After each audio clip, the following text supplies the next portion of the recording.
இப்போ நீங்கள் பார்க்குறது எல்லாமே வெள்ளரி கொடிங்க. வெள்ளரி கொடியில 2 டைப்பு போட்டு விட்டுருக்கேன். ஒண்ணு பார்த்தீங்கன்னா, குண்டு வெள்ளரி, இன்னொன்னு வந்து பிஞ்சு வெள்ளரி போட்டிருக்கேன். 2மே பூ எடுக்க ஆரம்பிச்சாச்சு. அதில வந்து அறுவடை பண்ணுறப்ப அப்புறமா பார்ப்போம்.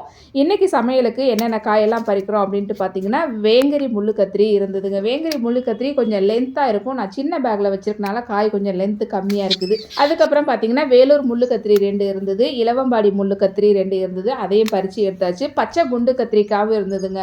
பச்சை குண்டு கத்திரிக்காயில கொஞ்சம் அந்த விதையில கிராஸ் பாலினேஷன் ஆயிருக்கும் போல இருக்கு. டபுள் கலரா இருக்குது. கொஞ்சம் ப்ளூ கலர் கலந்தும் இருக்குது.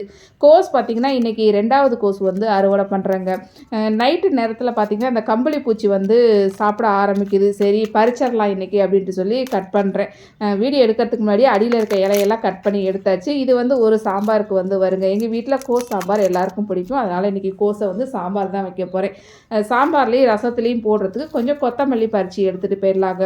கொத்தமல்லி வந்து அடுத்த பேட்ச் வந்து இன்னும் ரெடி ஆகலை. விதை இப்போ தான் போட்டு விட்டுருக்கேன். அது இன்னும் முளைக்கவே இல்லை. அது வர்ற வரைக்கும் இதை கொஞ்சம் வச்சுக்கணும். ஏன்னா நாட்டு கொத்தமல்லி நல்ல மணமாக இருக்கும். இன்றைக்கி சமையலுக்கு காய்கறி எல்லாம் பறித்து முடிச்சாச்சு. மேலும் உங்கள் வீட்டு தோட்டம் மற்றும் மாடி தோட்டத்திற்கு தேவையான அனைத்து பொருட்களும் நம்மள்கிட்ட கிடைக்குங்க. ஸ்க்ரீனில் தெரிகிற நம்பருக்கு வாட்ஸ்அப் பண்ணுங்கள்.